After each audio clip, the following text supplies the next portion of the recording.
Good evening. I'll call the meeting to order. Would you please stand for the Pledge of Allegiance?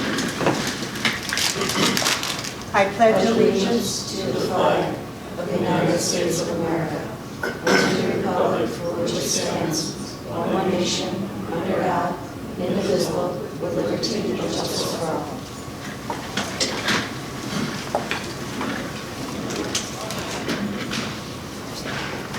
First order of business is to approve the agenda.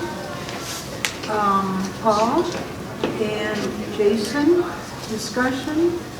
All in favor? Motion is passed. We'd like to, at this time, go into executive session for the board to discuss personnel, 3 staff members. Motion please to go into executive session. Linda, Izetta, discussion. All in favor? Thank you. Motion passed. Once they're added to the agenda. Okay. All right, we're back in session. This is all the same person.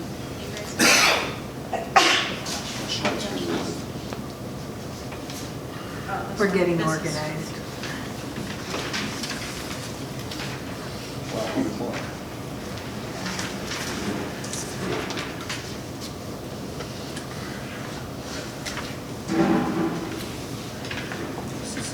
All right, at this time I would ask, There's 2. Those two are the same.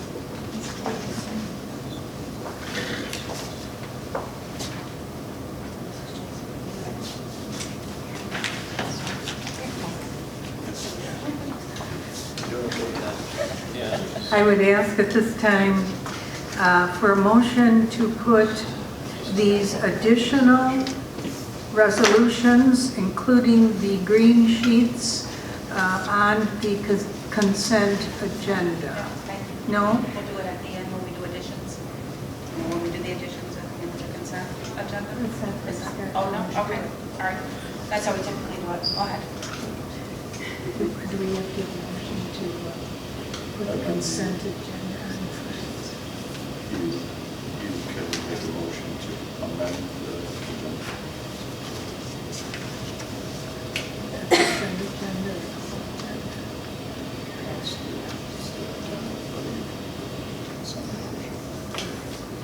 A motion to amend the agenda to put the additional resolutions that we have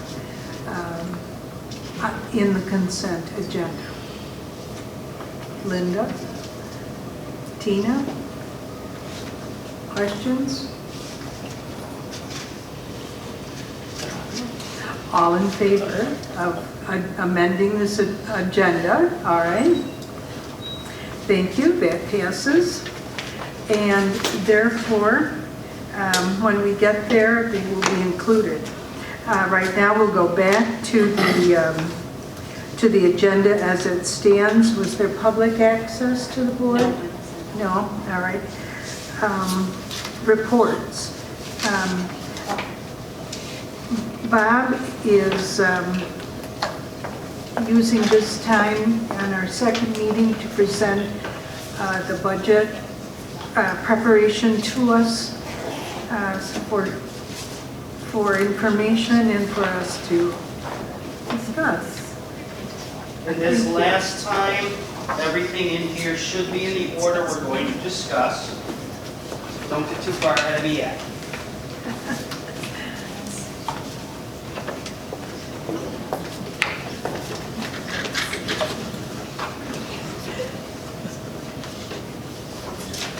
So first of all, I need to apologize. The first 3 sheets in your folder actually were supposed to be distributed last time we did budget.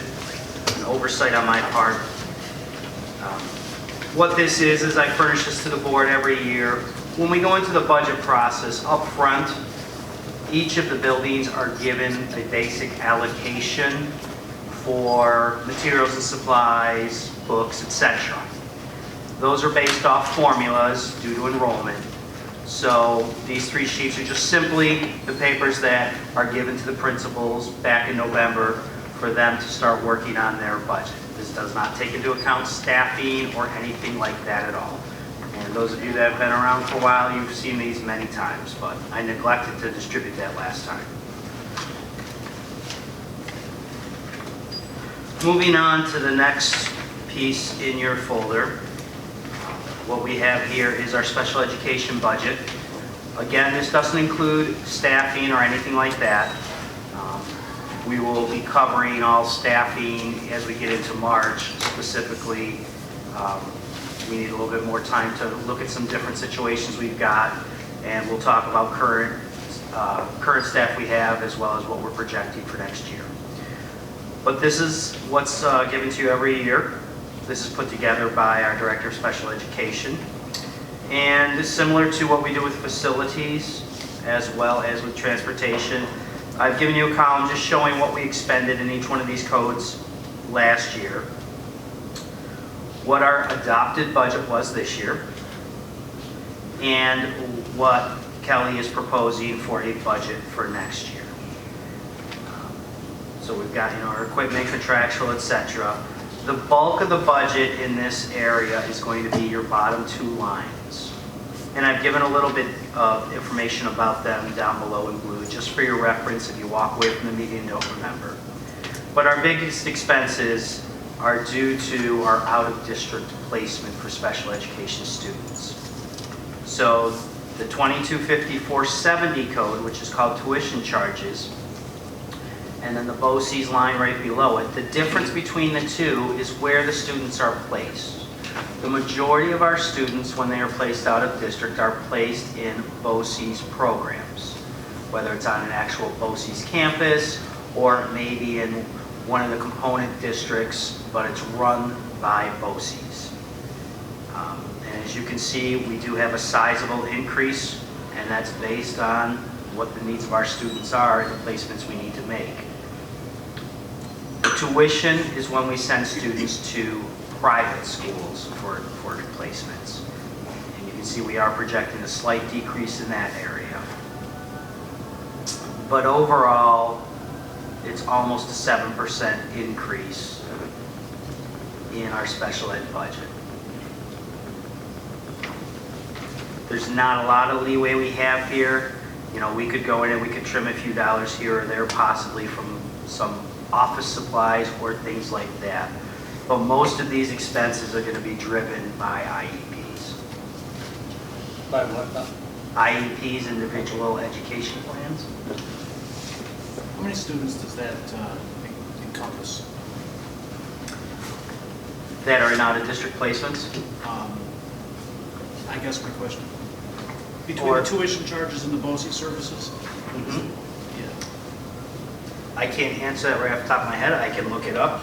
Meg could probably give you a ballpark. I would ballpark 20, 30. I was going to say 25. Okay. Doesn't it also Roughly, depend, it changes often. I'm sorry, what was that? it also depends on the level of service too, doesn't it? Correct, and Some also programs are higher in price. And also included in those BOCES services is not just our out-of-district placements, but sometimes we have services that are given in district. For example, we have a physical therapist that is not our employee, but BOCES sends a person part-time here to do physical therapy services for our students. So those types of things are in there. Some audiological services. What are some of the other services we subscribe Hearing to? assistance technology. Hearing assistance, music therapy could be through there. There's a number of things. Occupational therapy, OTs. OT we actually do have for the most part with in-district employees.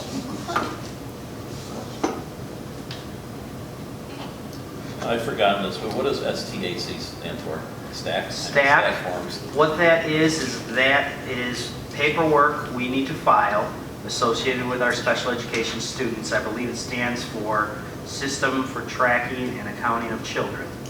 We put in the cost for our special education students, and that's what drives the state aid that we get back the following year in excess cost aid and private excess cost aid, or private cost aid. Okay, thanks. So, yeah. And we use a group called Management Advisory Group that does the final filing of all that for us. That's even better. So that's why it jumps up so much? Because your comment here about may not have been properly budgeted previously? Correct. If you, I noted on there that a couple of years ago, we had a $40,000 budget. I believe that's back when Megan was preparing the budget. Last year, we had a different person in that position. They only submitted a need for $18,000, but when adding up the specific things that are in there, it definitely will exceed that amount, and it's more in line in the $40,000 range. It's likely in this year I'll probably need to do a budget transfer for another area to cover costs through the rest of the year. Oh, for this? Correct, for the current year, yes.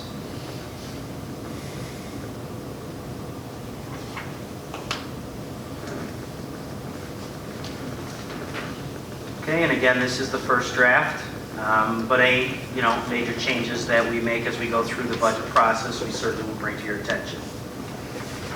Next section we wanted to look at briefly tonight was interscholastic athletics. Same format with the 3 different columns of numbers. I'll give you just a moment to just kind of look them over, and then I'll touch on the things I have below in blue, which are basically going to be the things that are big number changes.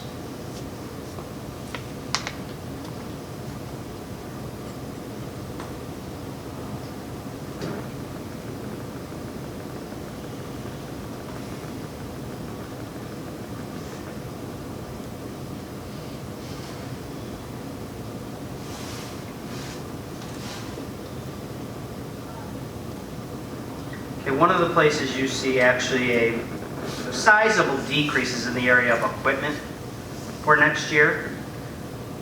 A little bit less. I don't know if you remember, we had to do a lot of replacement of some major equipment, including our pool timing system. So we're able to reduce that budget code from what we spent this year. But I did outline there specifically the equipment that we are looking to buy that's in that number of $25,506. Outside of the soccer field, new speaker system, the sectional and league championship banners that are around that we've tried repairing for many years. We'd like to replace them to keep them looking right when people come in to honor the tradition. Lane lines in the pool, I think that's self-explanatory, but that's the pieces that float and separate the different lanes for swimming competitions. The touch pads, that has to do with the timing system also, when the swimmers come down and hit the pad for their time. Indoor pitching mound would be a new piece of equipment.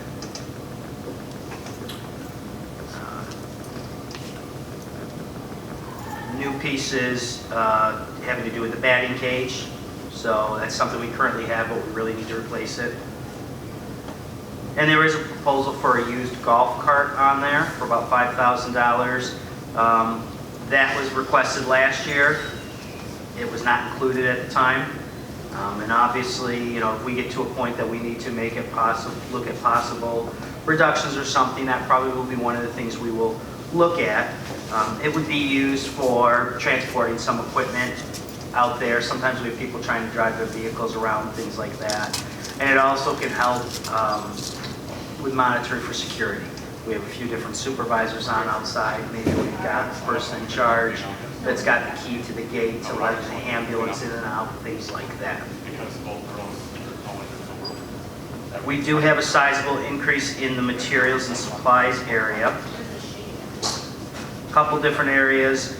There's a section that goes into this number called sports specific materials. So literally each sport has different things they need, whether it's bats, softballs, whatever it might be. And just in that area, we've got a natural increase, some due to inflation, some due to, for example, there are some specific baseballs and softballs that need to be bought this year in order to be compliant.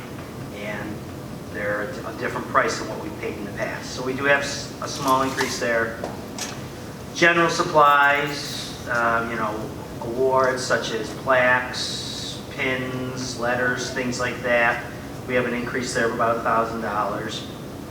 But the largest increase we're looking at is specifically in uniform replacements. And I've outlined there specifically what uniforms we would be looking to replace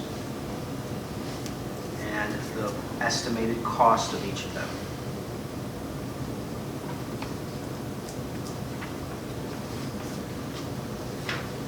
The very bottom item, athletic department warm-ups. Again, this was something that was requested last year, but didn't make it into the budget for numbers. So it would, again, it's a nicety.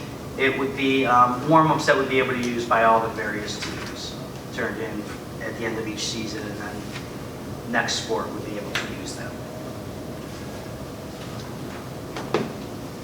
Yes? It's my understanding that the tech center is going to build an indoor pitching mound. Who's going to build that? Brian Jerry's crowd right here in high school. I had not been informed of that. I guess I can't speak to that. I will look into it and let you I'm know. trying to ambush you here, but that's what I was told. So Yes. maybe there's a quick $1,000 savings. So I'll look into that and I will see.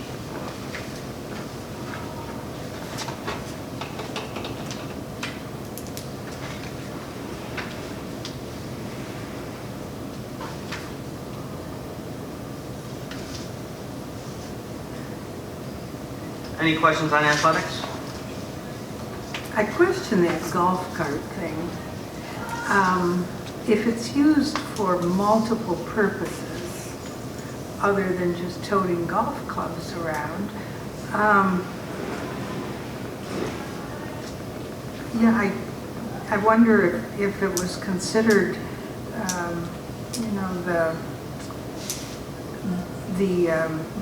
it's like the ATV that has like a truck, you know what I mean? It's a little more expensive, but it's certainly more versatile.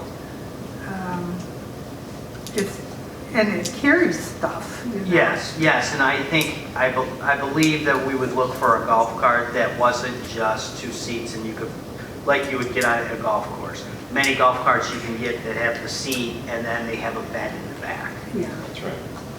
I can speak from personal experience. You can modify them. Okay.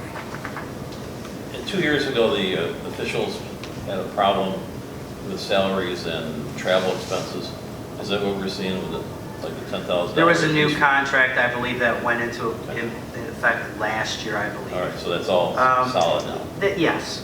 So all of the costs you see here are the best estimates we can give based on current contract rates for officials, as well as our coaching stipends are according to the teacher's contract and our best projection of, obviously as you get different people in there, they may be on different steps, but our best estimate of what people we would have in those. Most of these are driven by contracts.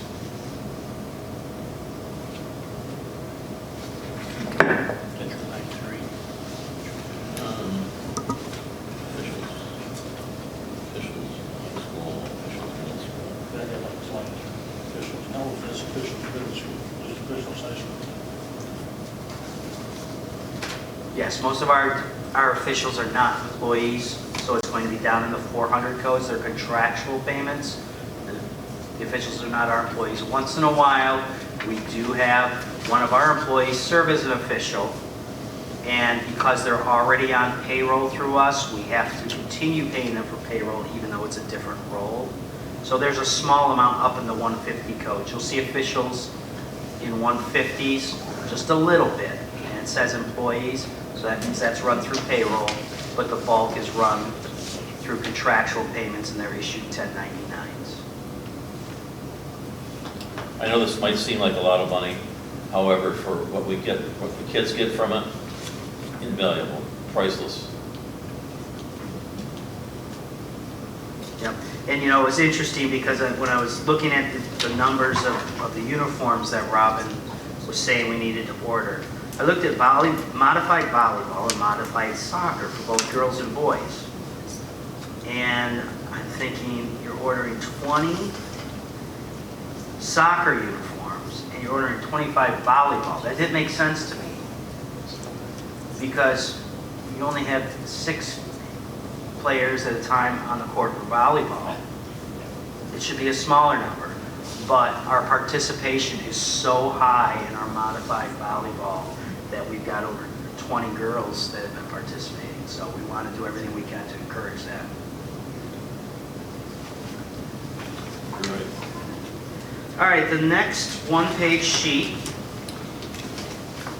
is just a quick analysis of state aid estimates as they were issued by the governor in January. These are not anywhere near final numbers at all. They are just the first run of state aid numbers that came out. And again, in the first column I have what we budgeted when we built our budget. And last April, the board adopted a budget, what we used for our estimated revenues at the time. 2021 estimate is off of the governor's proposal with a few minor changes that I have to make every year. For example, I think I've shared the example that what they reflect is what we may get in transportation aid is not what we'll get, because they make the assumption that we're going to spend every single penny that we budget. We, of course, try to design a budget with a little bit of leeway, and we hope we don't always ever spend every penny. For example, we have some contingency in fuel prices. So those numbers always come out high on the state projections. You'll notice a few different categories where there are zeros this year, and it looks like we're losing a lot of aid. But if you look at the very top line, foundation aid, which is the bulk, our big piece of aid that we get, that's got a big increase. That's due to one of the governor's proposals. He has proposed doing away with some of the what we call expense-driven aids. So things like textbook aid, library aid, software aid, where we are allocated that we will get a certain amount per student back, provided that we spend it. He's proposed doing away with that and rolling it all into the foundation aid number. I do not know if that will happen or not, but that's why they're not giving us any estimates for what we'll get for hardware and technology aid. BOCE's aid, that's the big one that he's looking to roll in. I have a question. Will that give us as a district a little bit more flexibility in covering unexpected increases or in one area versus another? Not necessarily, because those areas such as textbooks, software, hardware, we always make sure that we spend at least to what that magic number is to maximize the aid. We usually spend a little bit more in that area. And there's been some flexibility actually for a few years where they've been allowing us maybe to underexpend a little bit in the textbook area and spend more in the software area, which has been great as we're going towards more electronic devices. So there's been some flexibility with that to begin with. But overall, it really won't impact us a lot one way or another or change how we operate. I was really thinking more of the BOCES and special services versus... Well, if anything, that actually may be harmful. I'm sure that's where Scott wants to go. No, I wasn't going to go there. Okay. It is harmful, but what I was going to say is the likelihood is that the Senate and the and the Assembly will defeat those proposals. My guess is that they'll push to maintain those expense-based aids against what the governor's wishes are. The governor's goal is to try to control all the revenue that goes to districts. He did it with the tax cap. He's got control with the budget for foundation aid. The expense-driven aids were the only area where he doesn't have control. It's how much a district wants to spend on a particular piece, whether it's BOCES, capital, transportation, aid comes back accordingly. But he wants to cap that. He also wants to count it as foundation aid, given the government, the previous lawsuit for not fully funding districts. So what that would mean, if that did go through, if we spent more money at BOCES, it wouldn't give us more money the next year necessarily. So that's why we want our legislators to defeat that. It'd be a disincentive to use BOCES. Correct. Yeah. And I'm sure you're all familiar with our funding and use of reserves policy, which we do update annually. Generally, that's done in June, but as we go through the budget cycle, we take this meeting to review it. I talk a little bit about the things that are going on and kind of set the plan for when it comes to June. We've already had the discussions about what to do with each of these reserves. So some of these I'll go through very quickly. But what I've done is basically, first page is just the overview. As we get into each reserve, red is new information that I've kind of added from our previous. The first reserve is the tax certiorari reserve. We do not have anything in here because this is used solely to set money aside if we have a tax certiorari claim against us. Somebody may be fighting a major assessment where it could impact us down the road, that we would have to do a major refund of some property taxes that were paid. So if a situation like that arises, this reserve is in existence so that we can put money aside to pay for it and not have to take it out of the regular general fund if we were hit with a big piece. Since we don't have outstanding claims, then we don't have anything in this. And we're not allowed to have anything in it unless we have claims on record. Workers' compensation reserve. This is a reserve that we do use.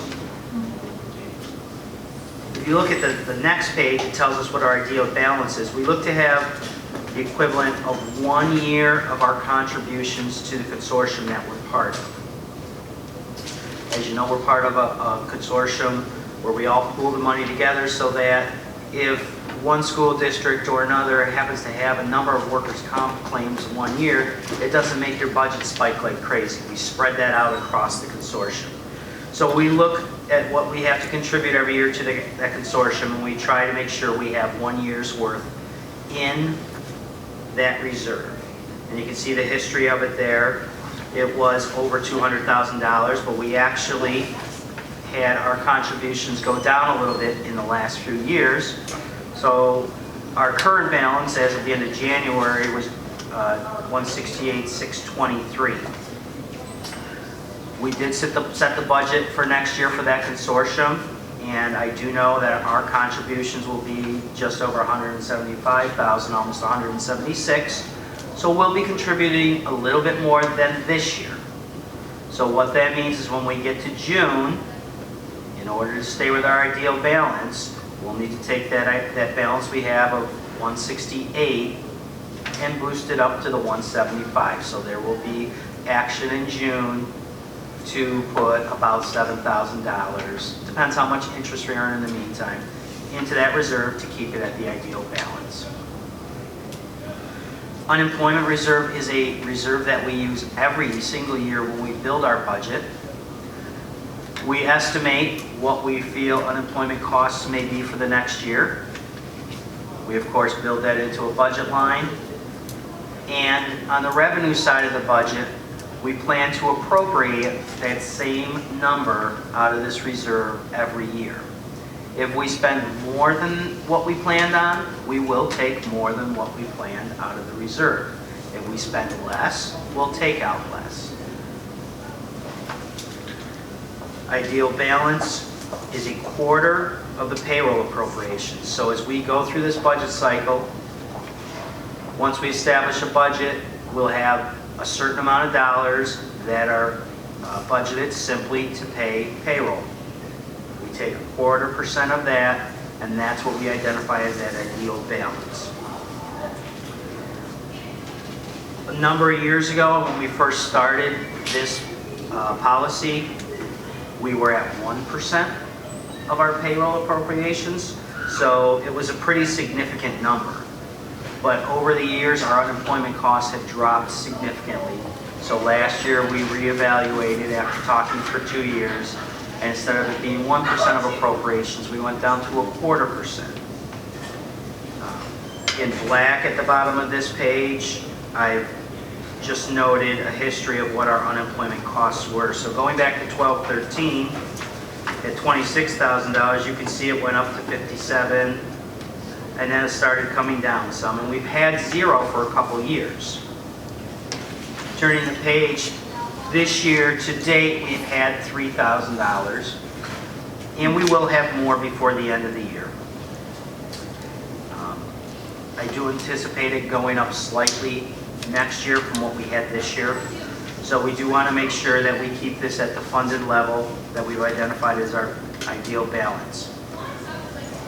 The one thing about this reserve is if we're going to put money into it, we'll do it at the end of June, as we will with all our other reserves.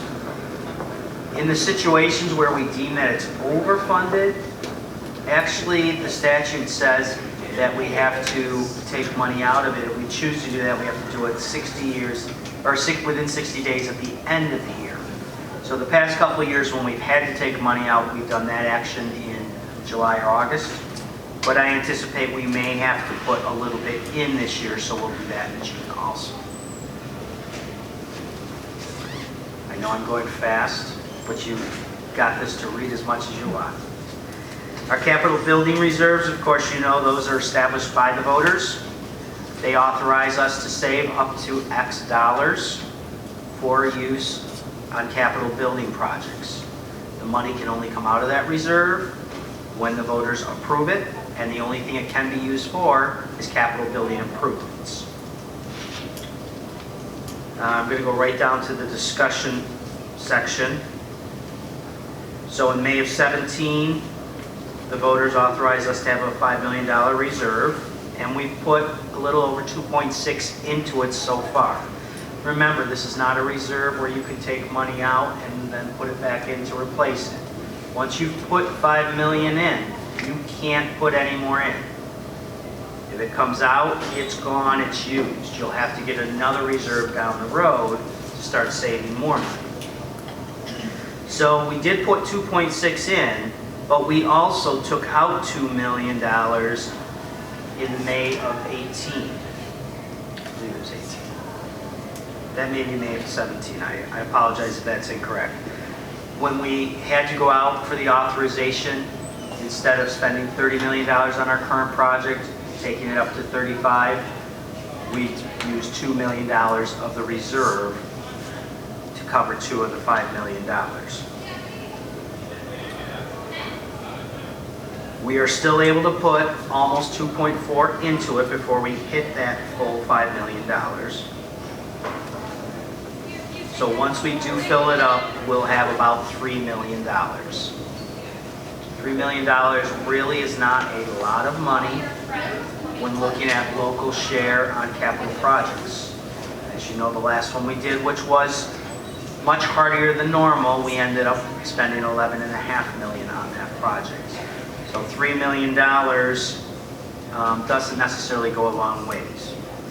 Keeping that in mind, and like I said, once that's full, it's full, we're going to need to consider in the next year or so going out and asking the public to establish another capital reserve for buildings so that we can save beyond that $3 million mark for the future. And this is one that we want to continue to aggressively fund at the end of every year with surplus funds if we have them. Questions on the building reserve? Could you just clarify that for me, Bob? So, $5 million was approved. Correct. When we used the $2 million, does that mean that we can only then put in $3 million more, or does that mean that we can put in the 2 that we've already used plus 3 more to make 5. No, we can, all right, think of it like a wallet that will only hold $5. So we put a little bit in there. We put like $2.75 we put in there. We took $2 out. Right. Got 75 cents left in there. But we've put $2.75 in there. We can only put another $2.25 in there. Does that make sense? Yeah, I understand. So it's killing you, it's not. Correct. Years ago, you used to be able to go in and out, but they changed that. Similar to our capital building reserve, we have our capital bus reserves, again, established by the voters. They authorize us to put a certain amount in. It cannot be replenished. Once the money's been put in there and taken out, you can't replace it. You have to get another reserve down the road for long-term planning. We currently have 2 of these capital reserves. One was established in 2016, one was in 2019. The 2016 reserve has a little over $1 million in it. And that has been filled to the max. We can't put any more in that, which is why last year we went out and asked for establishment of another reserve. The second one that we asked them to establish last year had a maximum funding level of $2 million. We already talked last month about what we wanted to do as far as bus purchases for this year. As you know, every year we buy a certain number of buses. We're on our 5-year rotation. We do pay cash every year with the voters authorizing us to make the expenditure out of this reserve. So our current level of $1 million in that 2016 reserve, if the voters authorize us to spend the $540-some thousand this year for new buses, that's where that will come out of. So we'll use about half of that 16 reserve balance, which will leave about 1 year's worth of funding left in the 2016. We did already start funding the new reserve last year. In the spring, we put $224,000 in that. And our plan is every year that we look at the amount of transportation aid that we receive that's based on previous bus purchases. When we purchase a bus, they give us approximately 83.5% back over the following 5 years. So every year, we're getting a little bit of money from buses we purchased last year, a little bit from 2 years ago, a little bit from 3 years ago, 4 years ago, and 5 years ago. So what we do is we look at our output reports for state aid, and I see how much money are we getting specifically from those previous bus purchases. And then we identify that number, and the board puts that number right back into one of these reserves. So we're taking the aid from the previous purchases, and we'll use it for future purchases. Does that make sense? So coming up in March, you actually will be asked to put some money into the bus reserve, the 2019 reserve, because I have identified the amount that we're getting this year for that.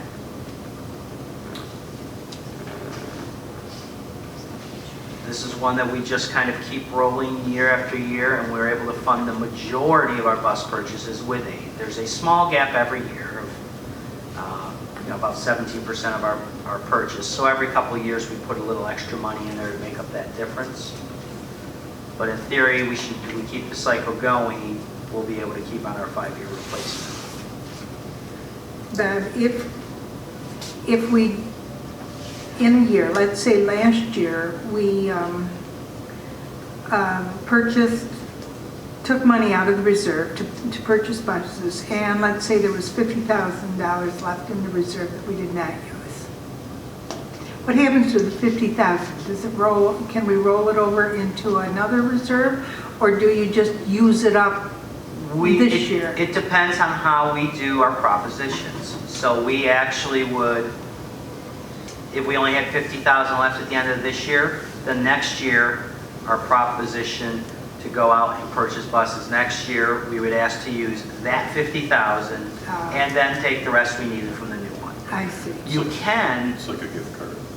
yeah, you can, and we have done this in some times before, you can, when you set up a new reserve, word it that you want the old one to be canceled out and rolled in. But that's not currently how we're set up with these.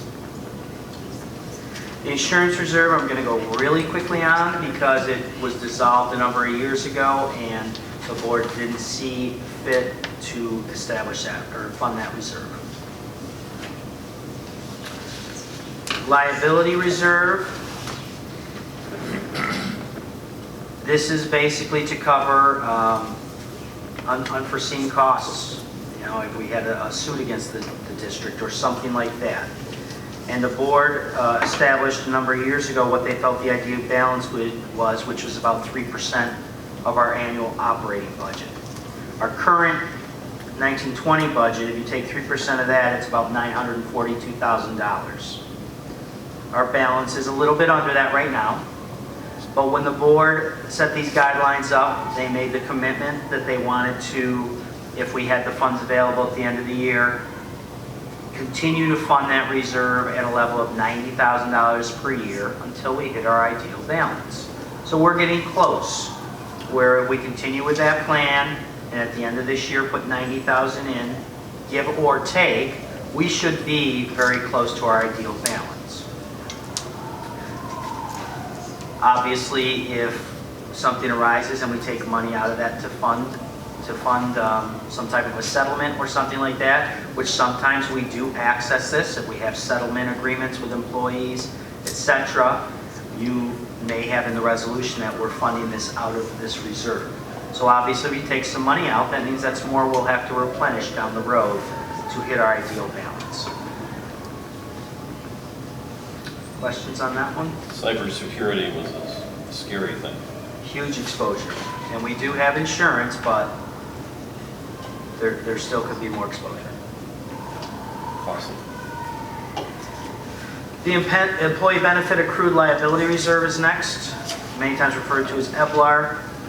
This is a reserve we have established, and it can be used for paying employees when they leave service with the district if they have accrued time that they get a buyout for.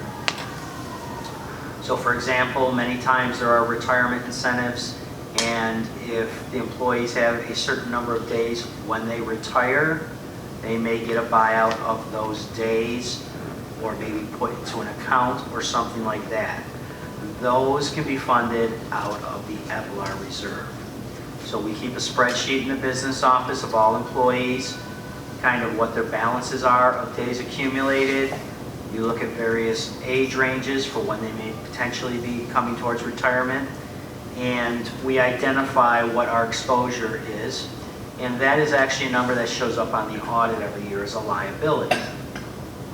So every year in the summer, through the audit process, when we update this and establish what our liability is, that's when we adjust this reserve every year to match the balance of what that liability is. This is one that we also do use at some point when we do our budget. If I have people that I know are retiring, they've submitted their letter, and we know that we're going to have money that will pay out after July 1st for accumulated sick time or whatever it is, we'll build that right into the budget as an expense. We know we're going to spend this, and then when we do our revenue side, we will appropriate that money from this reserve. And again, if we end up spending more or less, we will end up using this reserve at a higher or lower level to match whatever that number is. Does that make sense? Retirement Contribution Reserve. This is one that's had a little bit more action and change in the last year. We'll go right to the last page of the document. So starting at the top page where I show our balance at the end of last year and our balance at the end of January, in parentheses, I've got two different numbers. You may recall that legally last year, for the first time, we were able to establish a sub-fund in this reserve so that we could put funding aside for TRS, Teacher Retirement System. Up to that point, it had only been for the ERS system. So the board did go ahead and establish that sub-fund last year. And the very bottom of the page talks a little bit about that sub-fund. There are limits specifically on how much you can contribute in a year to the sub-fund.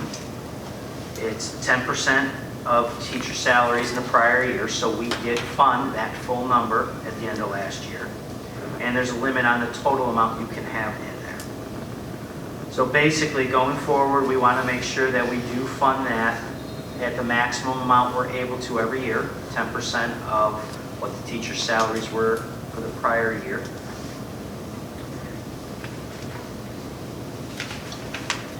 But the ERS piece we do use every year very heartily for our budget. So that's the numbers in the top half.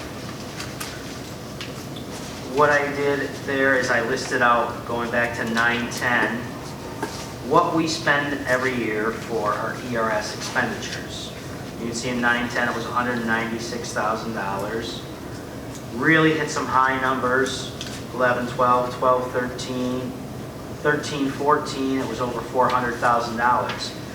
Every year, the retirement system set the contribution rates, so that's not a flat number that we have in our budget every year. Some years we see big spikes, and that's one of the reasons why we set this reserve up, so that by using this to fund our expenditure every year, we don't have to look at changes in the tax levy or cuts or anything like that. We've got money set aside, and we'll keep funding it when we can.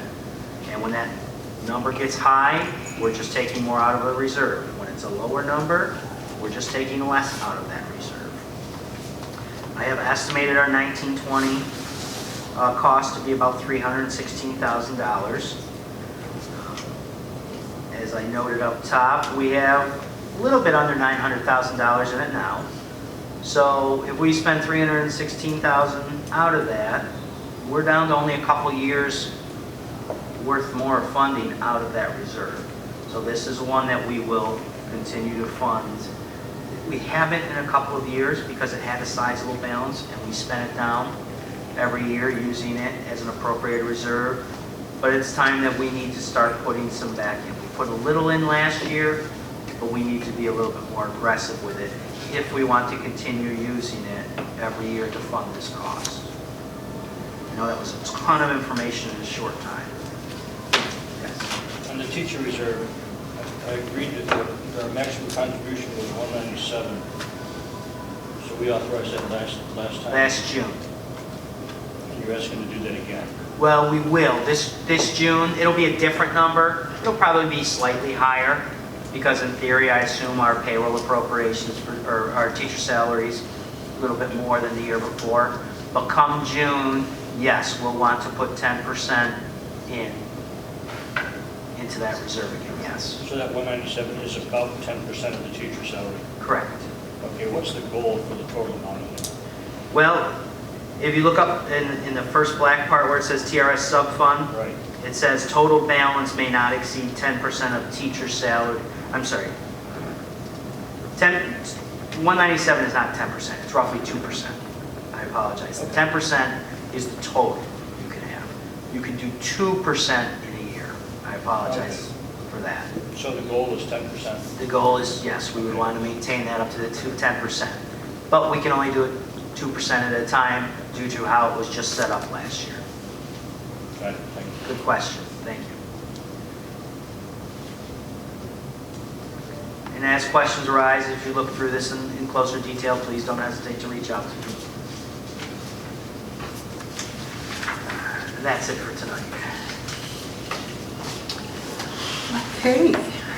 As always, Bob, you're masterful at taking a very complex bunch of information and making it so that we can understand it. That must be the teacher in you, I think. Thank you very much. Moving back to the agenda.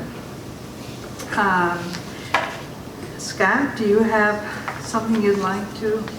Yes, just one piece. I'll be a little more brief than Bob, but mine is just a request for an adjustment in the way that principals present each month. What I would like to have them do is to present on happenings within their buildings as they typically would, but to, instead of doing student performance or academic performance pieces on a monthly basis, have that done in a quarterly composite kind of presentation through Megan and her department, so that you hear things in the collective and not necessarily building by building. And also it's pretty hard to do student performance on a monthly basis. So again, my request would be for principals to report as they have, but not necessarily include student performance until they do a sort of quarterly presentation, or roughly quarterly through Megan.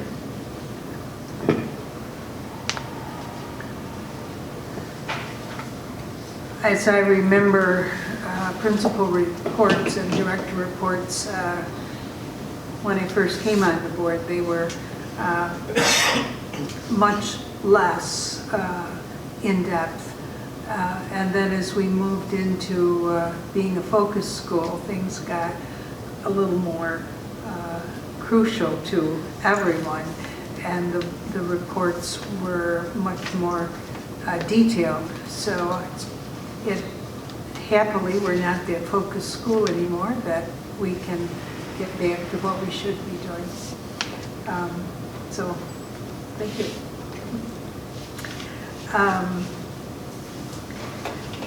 A motion, please, to approve the consent agenda. Izetta and Tina, discussion on the consent agenda. Oh, Is that with the additions? yes, with the additions. Mhm.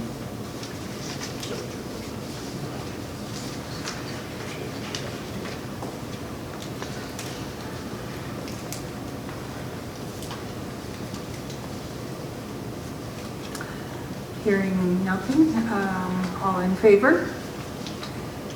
Motion carried.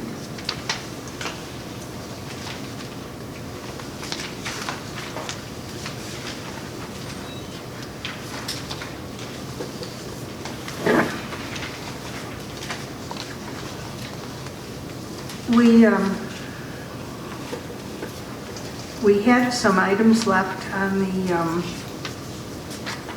requests for board discussions, and one of those was the student recognition. Not really gelled anything on for being a school of good standing. Megan, do you want to remind the board of what you did with the teachers? So in order to show teachers and actually all staff appreciation for their efforts with students, which led us to be a district and having all buildings in good standing, everyone received a teacher tote bag, and they seemed very appreciative of that. I got a lot of positive feedback on that. As we were talking about putting it on the agenda at agenda setting, and we explained to Scott what we're talking about here, and we had ideas from giving everybody ice cream to all different things. Scott thought that while it may be a good idea, that he was advising us that if we want to give board awards, that we just shouldn't be doing it arbitrarily once in a while, or gee, that group sounds like a good group, we ought to recognize them. It was his recommendation that we have intentional goals of how we would want to give awards so that we could make sure that we didn't inadvertently discriminate, and that we also have a policy regarding the giving of awards. Scott shared with us what the Batavia District Board did. And would you want to share that with us? We thought this was more than what we had been thinking about, and I'd like to have you hear Sure. it. So what the Batavia Board did, which I really liked, was they had a scenario where anybody from the district could sponsor or could recommend that the board honor an individual, student, staff member, community member that did something to support the district, something that was out of the ordinary kind of support. So they honored students, they honored teachers, they honored other folks from the community, but it was at the recommendation of somebody from the community. It wasn't the board seeking out people to honor, but the board receiving those suggestions for those folks to honor, which I think then allows for a process where anybody in the district could recommend to the board, and then you are the ones who can then certificate or what have you to honor those folks. I thought that really worked well. It was really something that the folks in the school community took as a real honor to be announced, presented at a board meeting, to start the board meeting. Oftentimes their families would be invited and would come. There'd be pictures that would go on social media, on the website, and so on.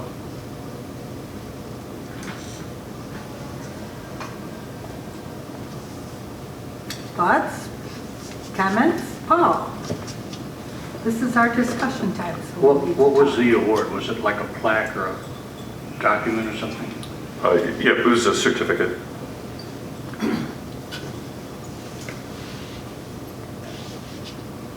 Isetta? I turned it on. Yes, I know, you're remembering. That's very good. This last time we recognized You could pull it a teachers. little closer, though. This does need training. Yes, I know, but you'll get it Now, eventually. this last time when they recognized all teachers, rather than just one individual, would that also fall in that category where a group could be recommended rather than just an individual? Oh, sure. I think mine was just how you might do this ongoing. Mm-hmm. So the circumstances that you took or did this kind of presentation were about district success, and so choosing to do that, certainly you as a board could do that. It doesn't prevent you from having those sorts of presentations. As it was being presented in the agenda setting, it just seemed like that you were looking for a way to have continuous board awards for good deeds throughout the district, for lack of a better term. And remember. Jason? The student recognition by the Board of Education, was that added, was that Paul's request? Yes, it was. Okay, so I just was confused with the singular versus the whole school. And I think, correct me if I'm wrong, I think your request was because we had done something for the staff to congratulate them on their success for achieving a school of good standard. You wanted to take it a step further and thank the students as well for working hard to do so. And I don't know if we're getting, I like Scott's idea of the continuing of calling people out for a good job. But I don't think that answers the question of Paul in wanting to celebrate the success of the school as a whole. And you'd be better versed at it than I am, but because this was your recommendation. Okay, well, you're right. Specifically last year, Linda, as our board president, went around each of the 3 schools at a school assembly, for lack of a better term, town hall, and I just said thanks. You know, hey, you students were the ones that got us here, and we want to know from the Board of Education that we appreciate it. So, but that's what I was looking for, something to follow up. Yes, we've acknowledged the teachers, but again, it's the students that got the grades. So I think we should do something, whether we do that again, Linda or Cinda, if you want to do that. I'm looking for some way to acknowledge the students' efforts and successes in keeping us in a school in good standing.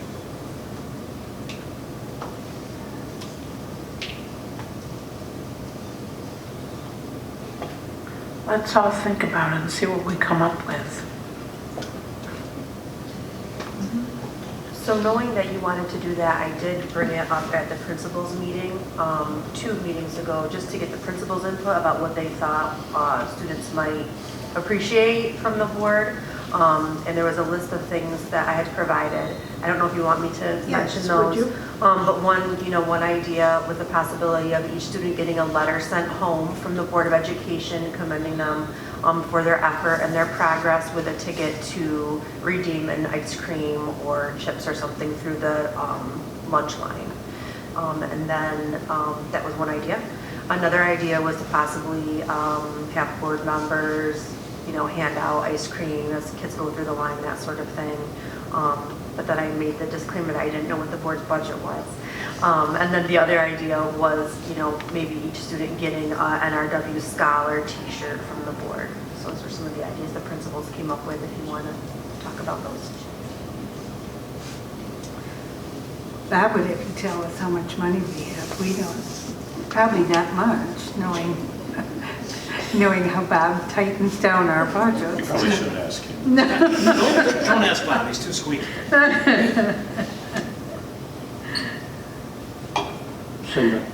Cinda, Yeah.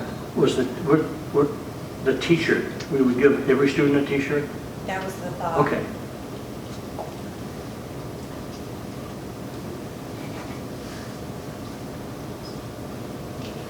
In Bob, do you have any idea how much a t-shirt costs?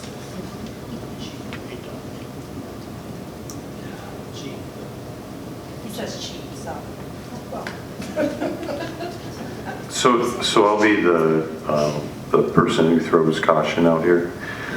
So you want to make sure that you're not setting a precedent, so that every time, like the expectation for future years would be that you would be in good standing from here on out, right? So I would want to make sure that you present it as a one-time or a singular piece. I know that other districts sometimes have gotten caught in that, where they've gotten out of focus status, and they've offered some incentive to do that, and it gets permanent, or put into a permanent kind of piece, and so I just would want to make sure, not that you shouldn't do it, I'm not suggesting that, but somehow in your presentation that it's, hey, we've gotten here, but this is a sort of a one-time or a not every year kind of event.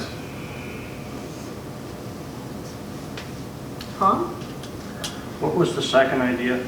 The Board of Education members would be handing out? Ice cream as students go through the lunch line. Okay, Like that. would that be something that we would buy extra, or would that be, okay. I guess my opinion about some of those ideas is that we're trying to reward the students for trying real hard on the exams, and the teachers for trying real hard in the classrooms. It has to be appropriate and hit them right in the eyes, if you will. In other words, I don't believe handing out ice cream, it has to have a label on it. Thanks for doing a good job. And it could be, I think, the board president going to the assemblies. That's right there. It's right on the target. And I think I mentioned a few months ago that I really want the administration to come up with ideas, because I think they're most capable of doing those kinds of things, and with their teacher groups as well. I don't know what they call them nowadays, but they're teacher groups. That it's appropriate for the date before the spring exams and appropriately done for the level of the kids. I think anything other than that is, if you did it in the middle of March, doesn't mean much. 2 months from then. That's my opinion.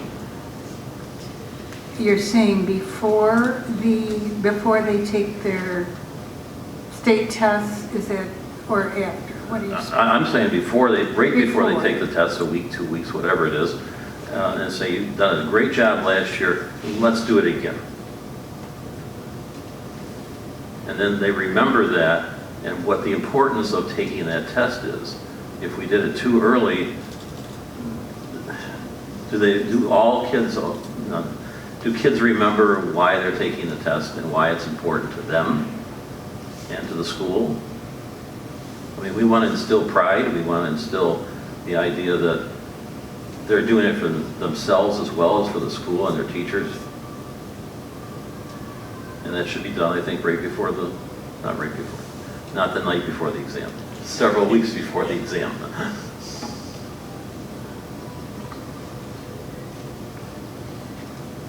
Paul? I like that idea of the Board of Education members being involved. And the timing, I agree with John, I think that's good. But from what I've attended at the conference that we attended and different things that I've read, they would like to see the Board of Education involved. So that's my vote. Whatever we do, I'd like to have members participating.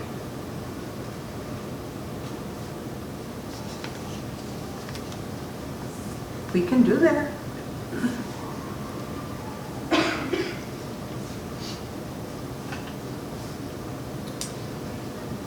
If you really think it will be helpful.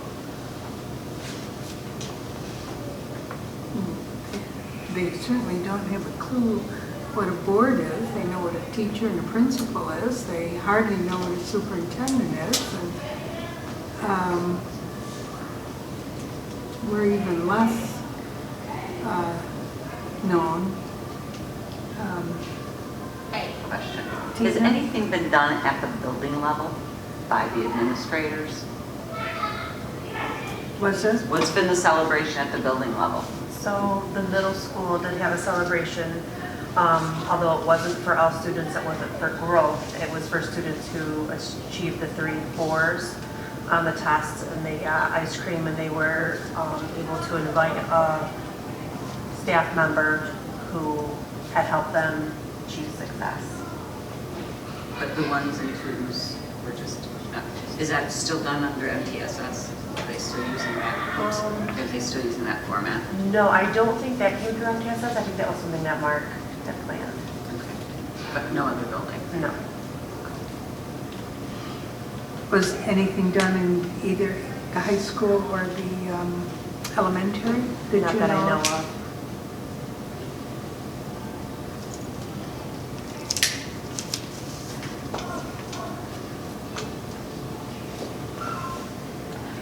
I guess sorry.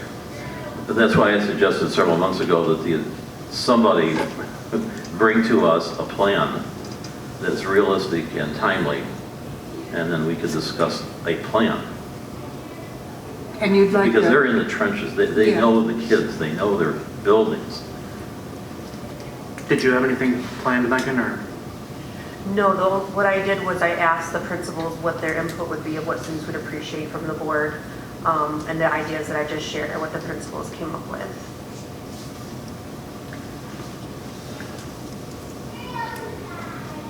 So based on our hearing that board members would like to be involved and the idea of timing with the recommendations that we heard, we can put together a plan to bring back to you timing-wise if it's at the next meeting on March 10th, and then you can decide whether or not you want to go with that or tweak it. All right. Thank you. Sounds good. Now let's go back to the second part, which was, do we want to establish some procedures and reasons for having board goals or board awards and pursue that kind of thing. Is that something, we tried to do that somewhat, but it's kind of turned into more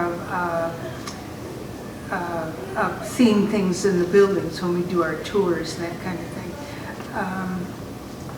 But certainly last month, or was last meeting, was a wonderful recognition of our students. Would you like to do? If you would like, sorry to interrupt, if you would like us to do, to put something down on paper in terms of a procedure or a process, would that be helpful? If we were to share that with you, what that might look like, how it might be enacted? Paul? I think it would be helpful. Also, you're familiar with other school districts. Do you know of other schools that are doing something like the Batavia School District? There are a lot of districts do things, differences obviously, but same idea, where they're soliciting recommendations for awards. Okay. Yeah, I like the idea. I really like the idea of the staff, they're doing the recommending, because they're the people who see what's going on. That teacher sees the volunteer that comes in, grandma, in the inner building, and is just always there and just feels it's worth recognizing. Or the bus driver who has just gone above and beyond the normal driving. Those kinds of things. We don't see those, but teachers and staff do. They see each other, and I think it's great to look for the positive and not just kids, but everybody. Might even be you, Scott. You know, you might earn a award. Well, there's a chance, right? Yeah, so, all right, yeah. Good. The other thing that we put on the agenda is the handbook. It is time that we examine that handbook that was new last year, and get it ready for the 2020-21 year. In thinking about it, I thought we do need to look at it for operational correctness. We know there are some things in it that we're doing differently, or that we thought were going to happen and didn't. And we need to compare those operations with the current policies. And so I would like to establish an ad hoc committee to examine the handbook and to bring back to the board any needed revisions that the board needs to decide on how they want to do things, and that they would also bring back to the board inconsistencies between the handbook and the and policy, and then that committee would oversee those revisions and make sure all is ready for the 2020-21 year. Any policy revisions would have to go to a policy committee. That would not be the responsibility of a handbook committee. And so I would really like to establish an ad hoc committee to do that. And I have in mind 3 people I'd like Linda to head that up for me. We're sharing duties as in many respects, and if she would chair that. I wondered, Paul, you were on the board when we adopted this current handbook, and so you have some background in when we talked about it and what it was. And I thought Tina was brand new to the handbook. She was a new member and used it for the first time. She knows what will work, what worked for her and what didn't work as you talk about revisions as you examine it. And I wondered if you three would be willing to be on a handbook committee and start getting it ready. Would you, Paul? Yeah, I would, and I like the idea of Linda because you were very involved in creating it, right? She was. So, yeah, I think that's a good plan. And We've Tina? got- Yeah, Tina. Tina, would you be willing? Sure. All right. And I would be willing to work with the committee. Yes, there. And of course, Tina would be our recording, and she's got it all on her computer, so she can make revisions pretty easy. There are certainly things that you'll bring back that we'll, I'm sure, have discussions about. And hopefully you can bring back the pros and the cons and the good, bad, and the ugly, all of that. Okay? That is what I had on for board discussion this time. It's 8 o'clock, it's our time. And I do remind board members that we have, oh, that one is, oh, my goodness. Cinda, What? there was one other thing you have on here, review of Board of Education committees. Yes, the committees, that would be all part of the handbook.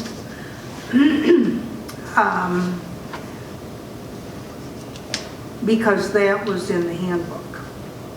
Oh, okay. And I'm sure that they will come back with that being inconsistent with policy in particular.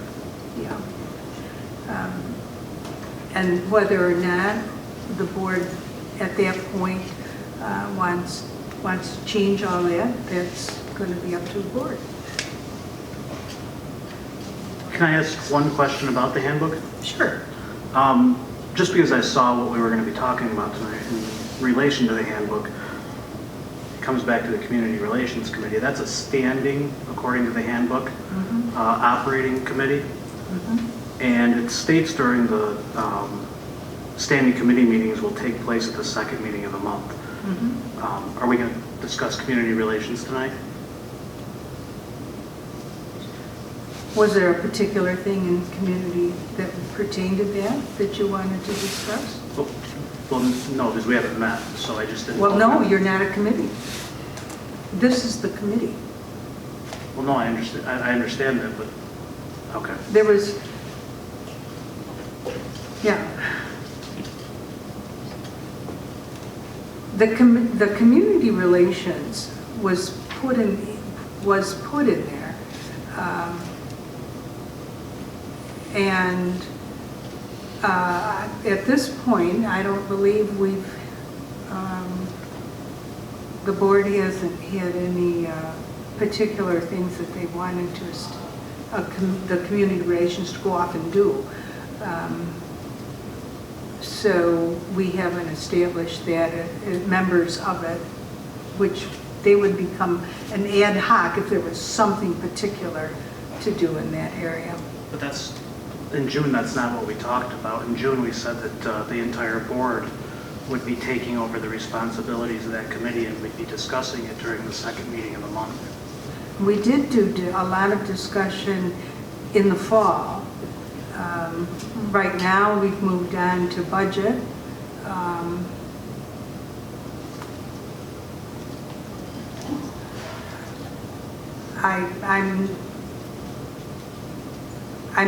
at a loss for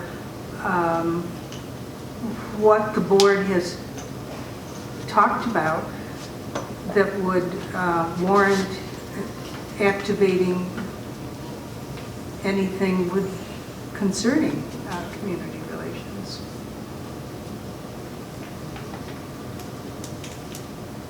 Is there something you want to bring up? Paul's raising his hand. Paul? Well, there's several things, but I don't know whether, is this the right time or?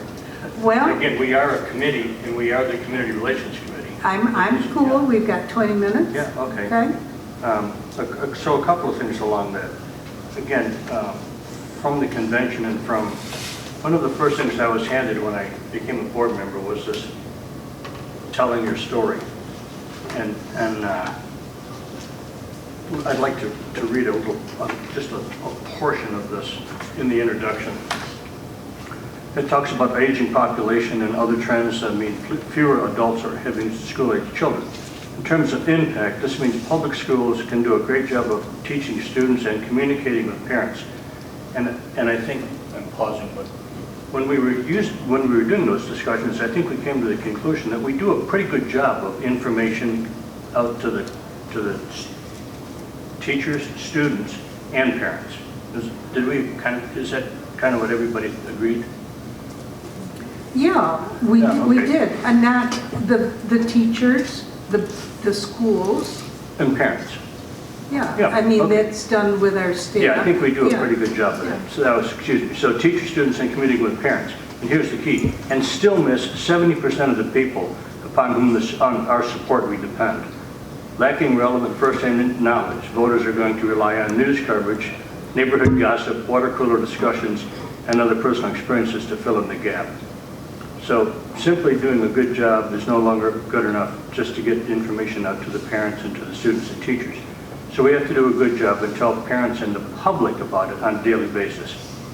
Does your community understand how your board decisions set the gains for student achievement? Do your business leaders care about the impact that your decisions have on their bottom lines? Are you showing your mayor and your county and state leaders how the local leadership is leading to improvements in our public schools? So with that in mind, I remembered that we also had discussed very briefly town meetings. And when I was running for the board, and actually Jason and I were running at the same time, we had a couple of town meetings, and they were very well attended. 3 meetings ago, I had brought up that we were coming up on the end of the 12-month extension on the newsletter during a meeting, and I had asked if we could discuss it at the following meeting, but we haven't discussed it yet. And I think it's important. My reasoning was, I think it's important with the situation that we're in with the capital project that we're able to give capital project updates to the people that aren't on the internet, to people that rely on paper forms of communication. And I still stand by that fact that I think that there's value in that newsletter. So I'm asking once again that we are able to discuss this, because I asked before and we weren't able to, and we haven't discussed it, but all of a sudden we came to the end of the 12 months and we didn't collaborate on whether or not the entire board wanted to continue this newsletter. It just ended. So I would really like to have some time to discuss this with everyone. Well, you have the floor. You had more? Well, I did, but we can pause and discuss the newsletter. That should be relatively simple. No, we can do it in the next board meeting. Well, again, to follow up on some things that I think we should consider as a community relations committee board.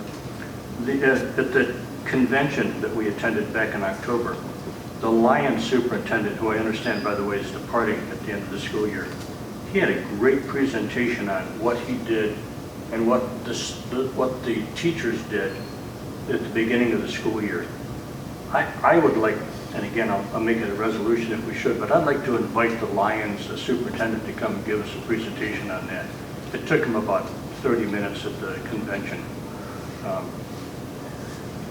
I just thought it was really valuable, what he led his school in doing.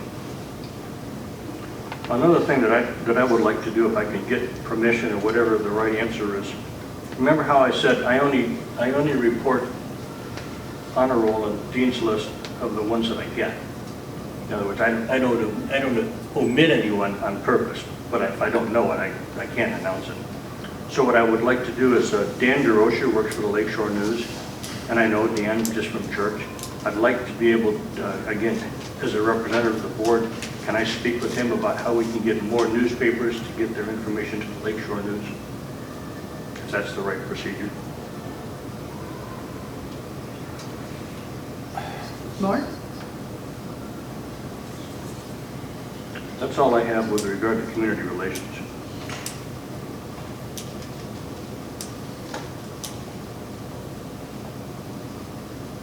I'm thinking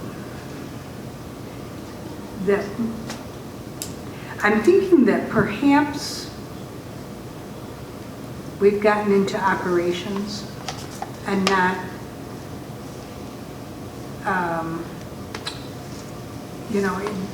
it was the superintendent of Lyons who did that. Perhaps the board said to him, improve relations. I don't know, but the board didn't do it. The superintendent did it, the teachers did it. And I recall Vicki saying that she thought that we should have that the administration should start working on the community, not relations, I guess, but communication, certainly, as part of the strategic plan and getting that moving, and that they're the ones who would develop the ways, whether it be more of the newsletter, and I do agree, by the way, on the newsletter, but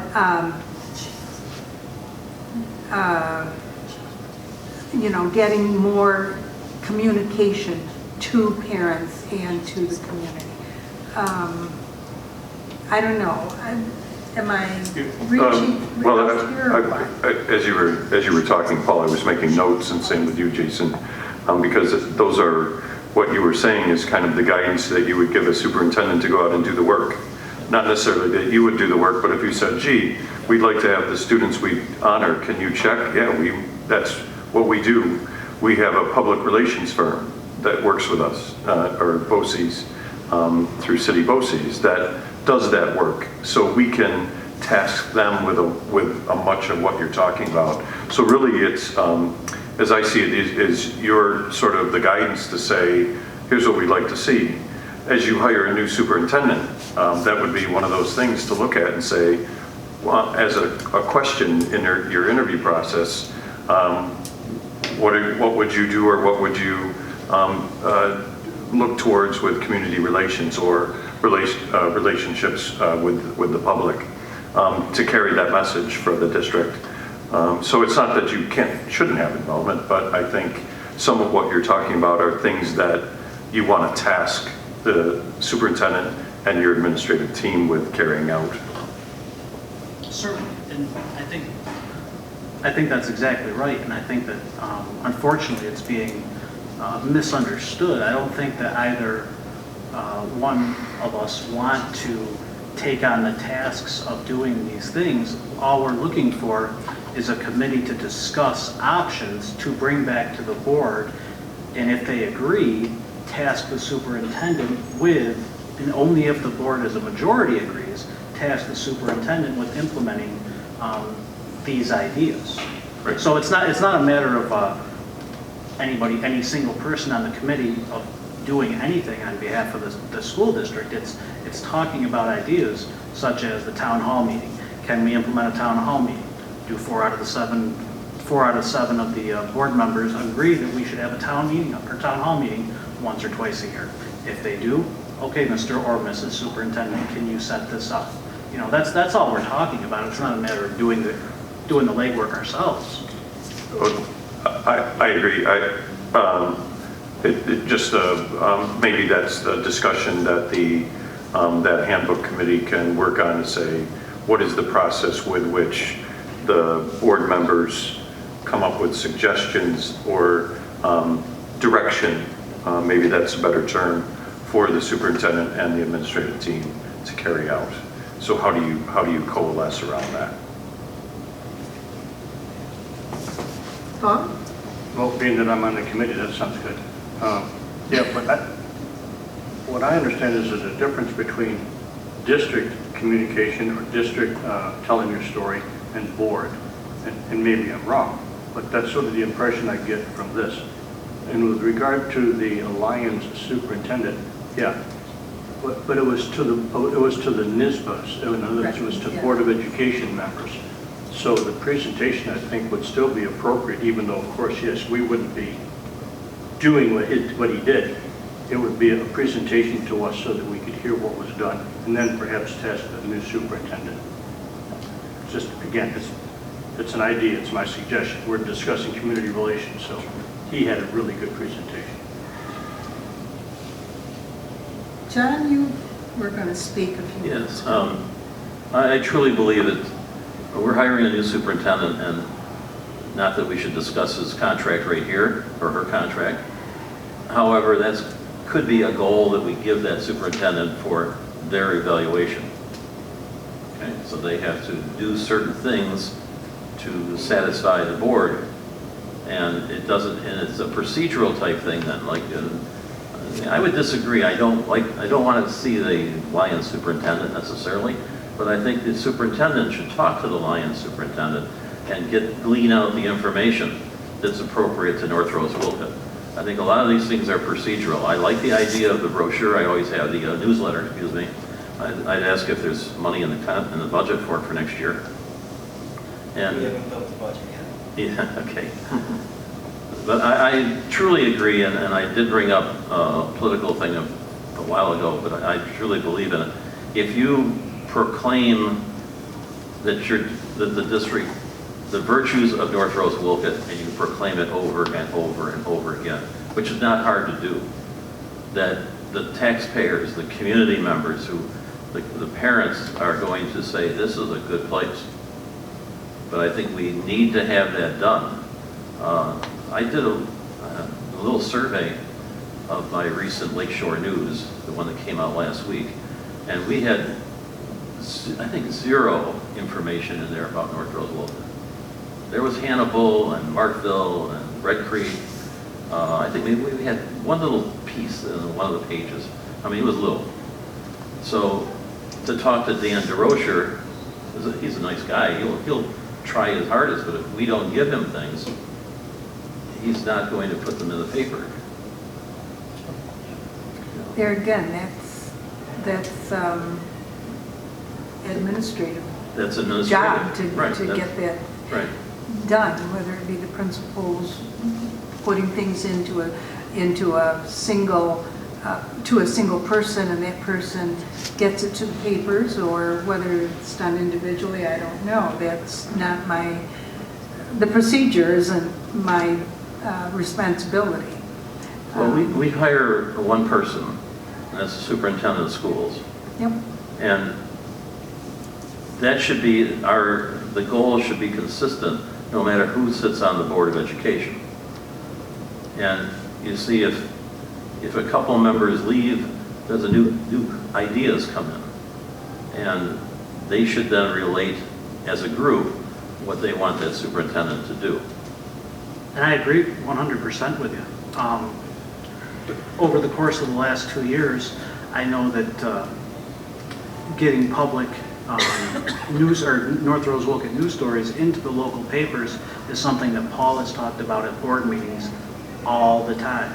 This has been very important to him. He has expressed how important this has been over the last 2 years, but we still sit here and we see a little tiny article in the Lakeshore News. So I understand that that's an administrative responsibility, but we have guided over 2 years of board meetings, and we've asked for that to be put out, and it hasn't on a regular basis. So what do we do then? How do we make that happen, Scott? Well, I think just this conversation, so you will likely see something in the news after this conversation. just because that's the direction of the board. Most of the time I would, if somebody's, like in this case, Jason, you had said, we need to see more in the paper, I would look to the rest of the board and say, I look to the board president, is that the direction of the board? Because I take direction from the full board. In this case, because of the discussion, I don't need to ask that question. But just so you know, procedurally, that's what will happen. If John were to say, I think we ought to do this, and look at me, I would say, is that the direction of the board? And we would go from there. My understanding is the direction from the board is that you would like to see the district promoted in a wider way. And if that's the case, we certainly will do that. Do I see nods from consensus here? As long as it's positive. Let's not get any other stuff in the newspaper. Well, that finds its way there itself. You don't have to worry. You don't have to do that promoting. Well, actually, though, if there's bad news that needs to be disseminated, though, it needs to be disseminated. No, I mean, but that happens. Yeah. Cindy, should we make this a resolution, or are we all comfortable with what we're doing? No, I don't think it's necessary. Okay. I've heard both of you talk about town halls. And I assume that that is something you're talking about, just this is something the board would do? Is that what you're talking about? Yes. Can you explain to me why and what you would hope to achieve from something of that nature and what it would be like? Sure. Go on. I'll take it after you. Yeah. It would, yes, it would be the board. Of course, we could have the administration set it up and get everything organized. But yeah, so again, what it is to get information back. We do a pretty good job at data out, but I don't know that we do a very good job of data in. So Like what? What would the community, ask the community what they would like us to be doing. Are we doing what they want us to do? Do they want us to shift directions? Of course, we can provide information, but it was interesting to hear, what people were interested in. So yeah, that's what would be that. And again, I'm getting this from just not my idea, but from the convention that we attended. That was one of the things that successful schools do is town board meetings. After the convention, and I think a lot of this stems from time that we've spent with the community, and then we went to the convention and we heard about it. And since then, I've done a little research on schools that do have town hall type meetings, Brighton being one of them, and they have it twice a year. And they're online, you can watch it to see what kind of questions the community might ask. But it goes to, with what Paul said, we're putting all this information out, but we never ask them, what's important to you? And what concerns do you have? Because our board meetings with public access are one way. They can talk, but we don't respond. This gives us the opportunity to have dialogue with our community, and I think there's value in that. The one thing that you said there, Jason, which is difficult for a board, is that you act as a board. And so it would have to be where somebody might ask a question or have something difficult, you would have to meet about it and then have a spokesman for the board deliver the board's reaction to that. Do you see what I'm saying? So the mechanics of that, it would be interesting, and I can check with Kevin McGowan at Brighton to see how they do that. I would be glad to do that and report back to you on that to see how that's done, because I would be concerned. Certainly the superintendent can react to what somebody's saying, but as a board member, that if somebody asks something, you wouldn't be able to respond back to them as an individual board member and represent the board. And you can, like I said, they're on their website. Their videos are on there of their town hall meetings, so it's worth the watch. I mean, it draws quite a crowd, I guess, from what I see there.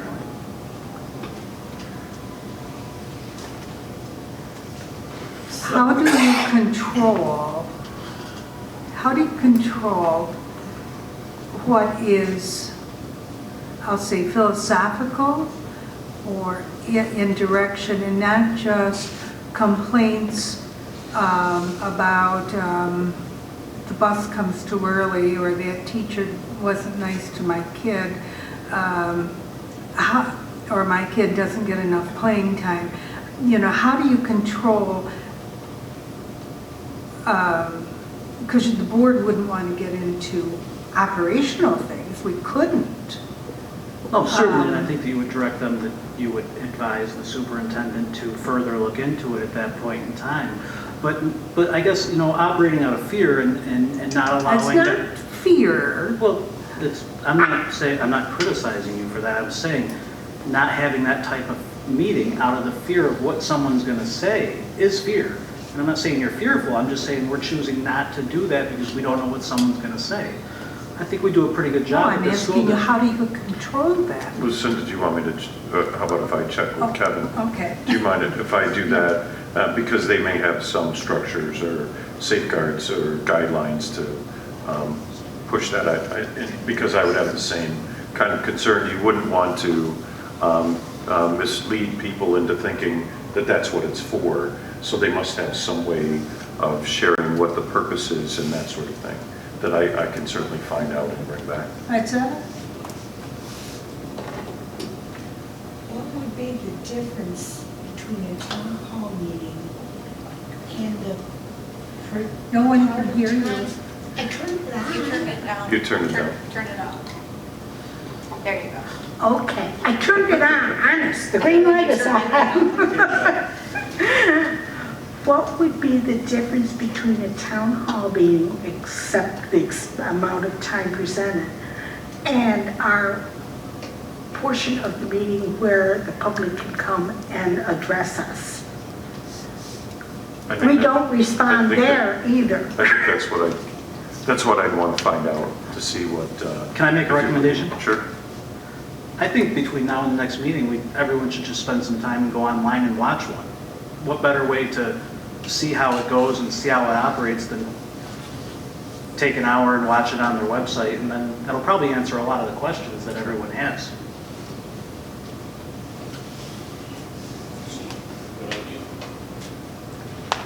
Well, I think if Scott's going to check with the superintendent and I'll be seeing them this weekend. So anyone who chooses to check out the website at Brighton can do that if they wish, and we'll go from there. It's now a little after 8, so I just want to remind board members that we're due to be in Newark at the BOCES. Tina? Sorry. Oh, okay, let me redo this. And you're supposed to be there at 12 o'clock noon. And if you go at 11, you'll have more time to peruse information. 11 o'clock it'll be available. Okay. And the BOCES is, as you drive in the driveway, from coming in from the north, it's the building on the right. It's not where we had the meetings. Yeah. Is it the Maple Building? It's the Maple Building, yes. Oh. Don't lock your keys in your car. Okay. That's what is that where the loop is?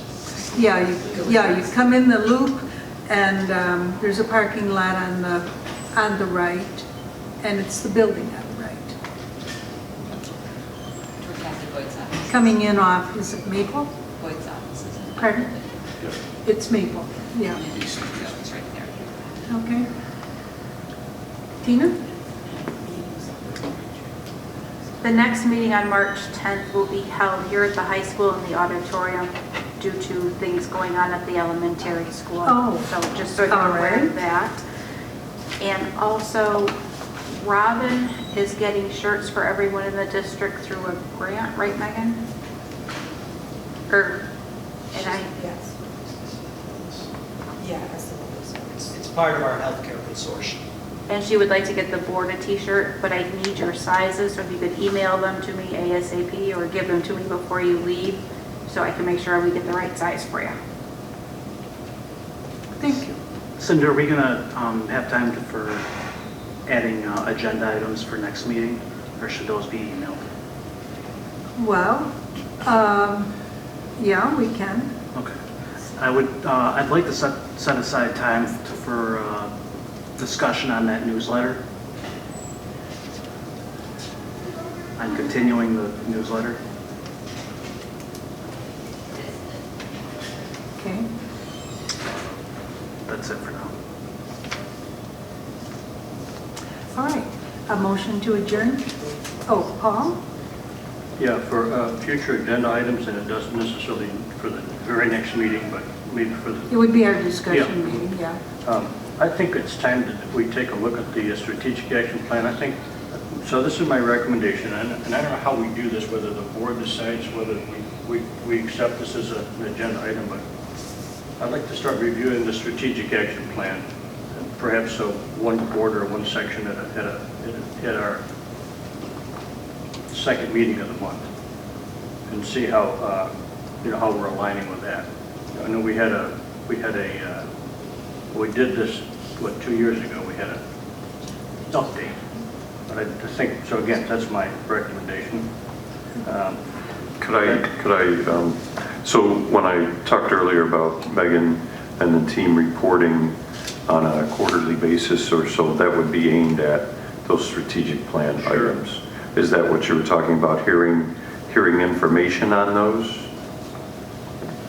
I was more interested in reviewing it well, yes, of course, but I also thought it might be helpful if the board reviewed a section of it at a time, just to review it, discuss it, see if we want to do anything further with it. Oh, that's not when the last time it was updated, it was a community committee. Right. That wasn't a board thing, Paul. Mm-hmm. That was a whole team thing. I remember. Yeah. Dr. He's the one. And Dr. Timms was here, and it's a very formal procedure. Well, not formal, but. Well, I will make a resolution then in the future that we do a update, but I think we should wait for the new superintendent. And that'll be my recommendation. And that's something that Megan has already started laying the groundwork for. Great. So that we take that off the Okay. table here. Yeah. Okay. Could we so next agenda item. All right. Could we discuss what we're doing for career ready? I have a pretty good idea of what we're doing for having our students be college ready, having experienced that, I guess. But as John pointed out, there were several articles in the Lakeshore News about district schools doing things, having businesses come to the school, having students go visit businesses. So if we could just... So you're asking for a presentation then? That's fine, Okay. Sure. Do you all agree you'd like to hear that? Yes. Okay. And I think what Paul's saying is good. I guess it's the only word that comes to my mind right now. In regards to the strategic action plan, I think more than making changes to it, you want to make sure that we are supporting what's in there and we understand how the school is fulfilling each of the points in the strategic action plan.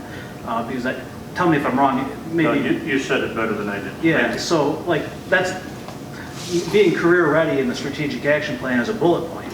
So, but we haven't heard anything about the programs that we have in place to make students career ready, not just college ready. So I think reading the quarter of it at a business meeting is a good idea so that we reacclimate ourselves with the plan itself, and then that way when we hear something from an administrator in a presentation, we can say, oh yeah, that aligns with this portion of the strategic action plan. And then if we don't hear anything, we can say, we can ask the superintendent, what are we doing to support this portion of the plan? Is that what you were saying, Paul, partially at least? Yeah, it was.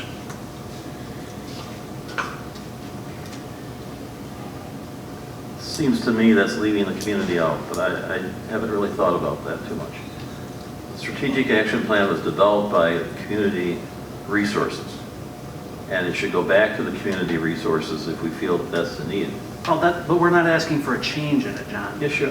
You No. are if you question what's in it. No, we're not questioning. You're just what- going to read it. Why can't we read it at home? We can read, okay. But, no, seriously. Well, it's our responsibility to support it. So all Paul was saying, and I'm just picking apart in my brain what he was saying was, what programs do we have in place to make students career ready? He wasn't saying to make a change in the strategic action plan. He just says, we haven't heard about these programs. By reading it to ourselves, I mean, we can read it at home, but by reading it as a group, we can say, oh, jeepers, we haven't heard a presentation on this, Mr. or Mrs. Superintendent, at that point in time. Can you gather some information and just brief us on how we're supporting this portion of it? It's not a matter of making changes to the plan by any means. That's a community function. But it's our job to manage it, or at least the superintendent's job to manage it, and us to ask the questions so that we're acclimated with it. The mechanics of presentations to you should, by and large, be based on the progress towards your strategic action plan. And so it's simply about, I think, the opening lines of whatever presentation to say in our goal to achieve goal number 2 of our strategic action plan. We're working on this. Here's a report based on goal number 2. And I think I hear that's what you're saying. Yeah. And so the work that we do in terms of presentations will be to say, we're going to be presenting to you on this particular goal, or our progress towards this particular goal. And so you're hearing some of those things, you're just not hearing the opening lines to say, here's the connection, and you need to hear that. Yeah, because not being involved in the day-to-day, it's hard for us at times to draw the connections. Sure. So. No, we certainly can just put that preamble on any of the presentations so that you can understand why we're presenting. Thank you. Well, Can I talk briefly about the superintendent workshop? no. Okay. It's 8:15, Paul. Okay. And we really do have to adjourn. Can it wait? Oh, that was, We all got that. we all got that. If that's something you want to do, by all means, sign up. No, that's because I was going to recommend that we don't, but it's okay. Oh. I mean, I attended one by myself just recently, and you know, you want me to stop or you want me to continue? All right. So, unless you just want to go to a workshop to do one, we're pretty much on board with this, so I would recommend don't spend your time doing it. All right, thank you. I misunderstood what you wanted to say. All right, then a motion to adjourn. Tina and Izetta, all in favor? Motion is carried.